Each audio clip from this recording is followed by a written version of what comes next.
What is up, you guys? Welcome back to another one. My name is Andrew with Younger Nissan in Frederick, Maryland. Today we are in the new 2022 Nissan Leaf, and this is the most inexpensive electric vehicle currently out in the US right now. So wanted to completely go over this one for you. Not only that, you also get up to a $7,500 tax credit with the purchase of a new Nissan Leaf as well. And of course, you don't have to worry about paying gas prices anymore either. But in this video, we will be testing out and going over everything about the new Leaf, from acceleration to steering feel, ride quality, cargo space, rear legroom, all of that fun stuff. So having said all of that, what do you guys say? Let's just go ahead and jump right into it. And as always, let's start with pricing. And so, as you can imagine, there are several trim levels for the 2022 Leaf. First one being the S, starting at $27,400, SV for $28,800, S Plus, which actually is the one we are in today, starting at $32,400, SV Plus for $35,400, and lastly the SL Plus, starting at $37,400. And of course, if you wanted to, you can also subtract $7,500 from any of those prices for the federal tax credit, at least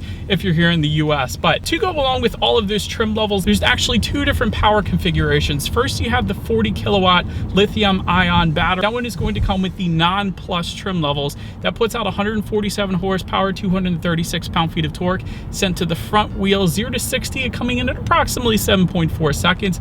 That one is going to give you 149 miles of range, in case you were curious about that. But overall, that one is going to charge from 0 to 80% in approximately 1-ish hours. But so then you have the other setup, which is going to come with the plus trim levels like we have today. That one is a 62 kilowatt lithium ion battery. That one puts out 214 horsepower, 250 pound-feet of torque, again sent to the front wheel. 0 to 60 time for this one comes in at approximately 6.5 seconds. So we're going to be testing that acceleration here in a little bit, but the range for this setup is going to be 215 miles if you were to go with the SV Plus or SL Plus, and then 226 miles if you were to go with the S Plus that we have today. So we have the very longest range configuration of all of the Leafs out there, which is pretty cool. But anyways, now having got all of that out of the way, what do you guys say? Let's go ahead and find a straightaway. Let's put the Leaf here to the test, and let's see how quickly it is going to cut through the leaves for us here. All right, you guys, from a standstill in 3, 2, 1. Yeah, that's not bad, man. That is not bad. Honestly, it kind of surprised me. 0 to 60 in 6.5 seconds is pretty respectable, I'll say that, but you gotta love electric cars with that instant torque. I love that acceleration. It's definitely gonna be plenty enough to merge you onto the highway. But so anyways, to go along with that acceleration, as always, braking is equally important. And so, of course, you will find 4-wheel ventilated disc brakes coming standard on the Leaf. As far as that 60-0 stopping distance goes, comes in at a very respectable 121 feet. There's absolutely nothing wrong with that. And I did want to also mention there is an E-pedal button located just in front of the shifter, and so that's going to give you that one-pedal driving mode, essentially. So if I were to let off the gas, it's immediately going to slow down for me all the way coming to a stop as well. Not all electric cars do that, but I do love the one-pedal driving mode. If you don't, all you need to do is just simply hit that button again and it's going to turn it off for you. But I love that it's there personally. It's an electric car thing, and it also saves you on the brake pads, of course, as well, which is a good thing. But so they're touching on suspension and handling. Up front, you're going to get an independent strut type front suspension. In the back, torsion beam rear axle, front and rear stabilizer bars. As far as ride quality goes, it's been perfectly fine in my short test drive here today. And as far as cabin noise goes, I'm going 30-ish miles per hour right now. There isn't a whole lot of wind noise or exterior road noise coming into the cabin whatsoever, so definitely no issues with that. And then touching on visibility, I can see perfectly fine out the back, 100%, not going to have any issues there. But that about rounds out the performance segment of this review, guys. Let's now go ahead and take a look at the exterior of our brand new 2022 Nissan Leaf. All right, so here she is, you guys, the new 2022 Nissan Leaf, finished in deep blue pearl. I actually love the color on this particular Leaf. It looks really good. There was another one that's on the lot that's silver, but this blue one looks dang good. But anyways, let's go ahead and start up front, because this is a very unique front end for the Leaf.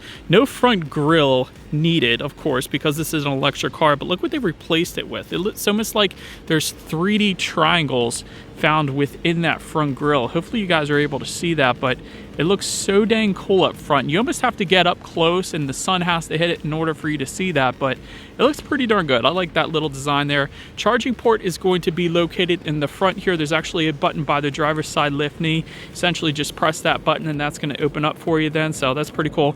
As far as the lighting goes, halogen headlights coming with the S, SV, and S Plus trim levels. Automatic feature coming with those headlights, of course, meaning when it starts to get dark at night, those headlights are going to turn on automatically for you then. Fog lights are going to come on the SV trims and the SL trim level, and then LED headlights coming with the SV Plus and SL Plus trims, and that is going to include LED signature daytime running lights to go along with that as well. And then you do get a little bit of an added blue accenting on the front lip. You're not going to be able to tell with the blue exterior, obviously, but that is going to be there otherwise. But pretty much rounds out the front end of this one. Let's now go ahead and make our way to the side of the Leaf. All right, so now since we are around to the side of this one, as far as those window surrounds go, you're either going to get a chrome beltline molding or complete black window surrounds, depending upon which configuration that you go with. We obviously have all of the black window surrounds. You do get a little bit of a floating roof line towards the back.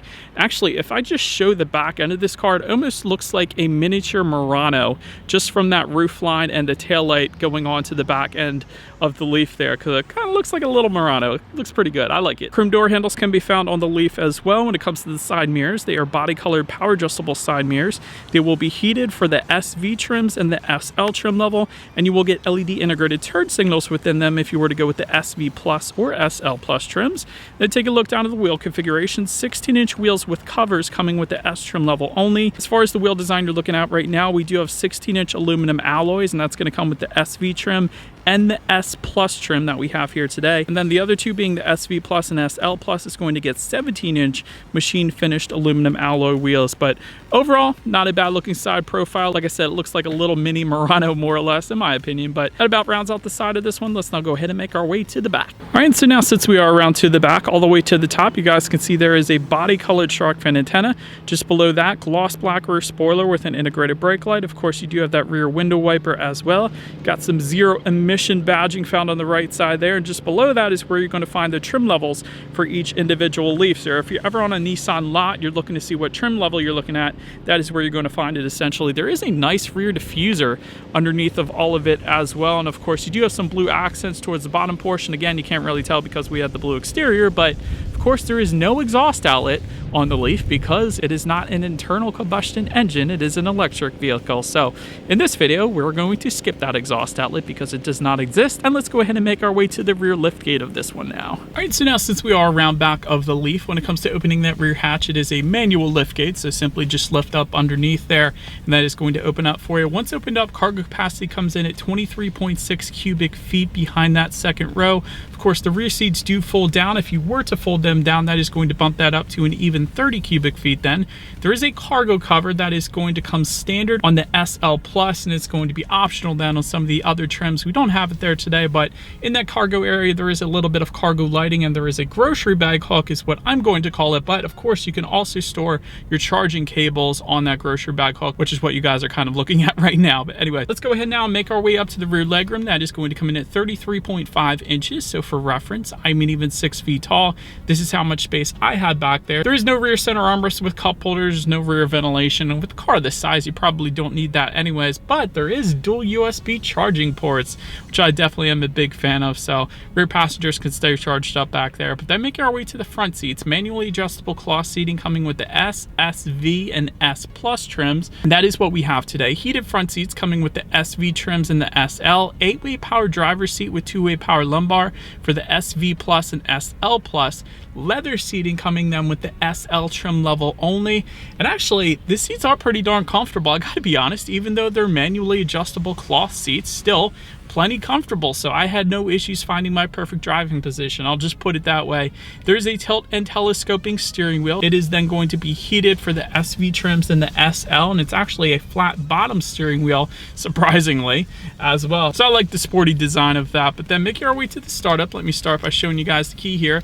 You essentially have all your buttons on one side of the key, the Nissan logo, lock, unlock, and if you hold that unlock button at the bottom there, it's going to unlock it from when you're actually charging it, which I think is super convenient to have on the key. But essentially it is all keyless entry with a push button start for every trim level across the board. So all I'm going to do here, simply put my foot on the brake and press that engine start button located just below the climate control information there. But Once started up, when it comes to the gauge cluster, you will find a 7-inch digital gauge cluster found on the left side.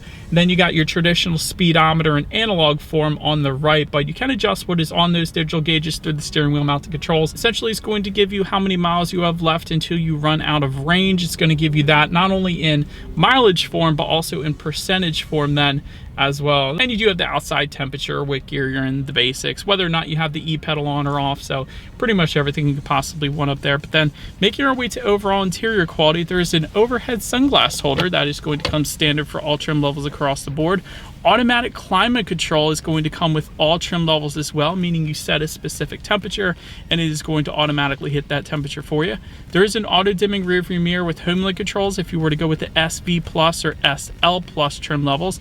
Just in front of the shifter, you have a USB charging port, phone charging port, 12-volt power outlet, and a little place, I guess, with a rubberized bottom to store your cell phone. You do have the e-pedal just behind that. As far as the shifter goes, let me show you guys that real quick because it's kind of different. To put it in reverse, you slide it to the left and up. To put it in drive, you slide it to the left and down, and then park is just you press the P button in the middle. So a little bit different than most other cars out there. Got a little bit of storage behind that, dual cup holders, and tiny little bit of storage within the center armrest, but I love the blue contrast stitching.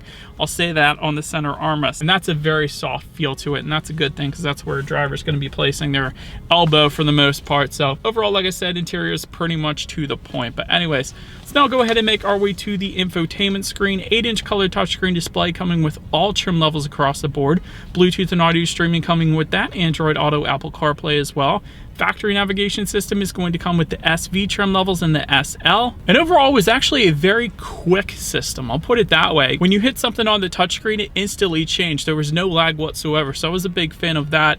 You can, of course, check out your radio information up there as well. And by the way, when it comes to the sound systems, you will get 4 speakers for the S and S Plus trims. You will then get 6 speakers for the SV trim levels, and then a 7-speaker Bose sound system for the SL. So having said that, I guess we have the 4-speaker sound system with us here today. So what do you guys say? Let's go ahead and turn on the radio, see what we got playing today, and let's test out the clarity of this one. It's actually not that bad for bass for a 4-speaker sound system, but having said that, it's 4 speakers. It's pretty basic, but still decent bass for a 4-speaker sound system. I'll just put it that way. But last thing I want to mention on the infotainment screen is when you do put this thing in reverse, you will get a rear view camera, and the vehicle is actually going to make this chiming kind of beeping sound as well. Since it's not an internal combustion engine, you don't have that engine noise to kind of warn other people that you're backing up. So that's why it makes that sound, and that is always is going to lead us into safety. And so to start, front side curtain airbags do come standard, driver and passenger knee airbags then as well. In the back, you're going to have latch, aka lower anchors and tethers for children for the rear car seats, rear child door locks, tire pressure monitoring system, but also coming standard across the board will include a forward collision warning system, automatic emergency braking with pedestrian detection, intelligent lane intervention, a blind spot monitoring system with rear cross traffic alert, rear parking sensors, reverse automatic braking, high beam assist, and lane keep assist as well. It's quite a bit that comes standard actually on all trims. You gotta love that. And then the SV trim levels and the SL is going to add to that adaptive cruise control then as well. And so overall, when it comes to my final thoughts here of the Leaf, this is really an excellent price right now, at least for electric vehicles.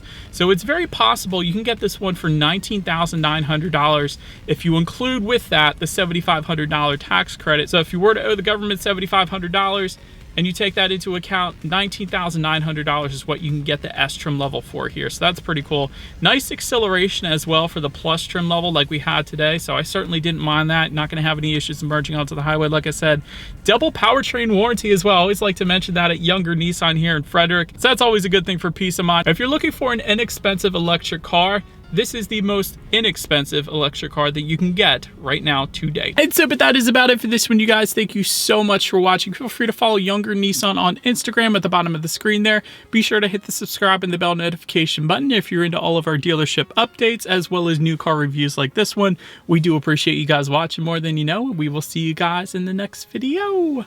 Bye.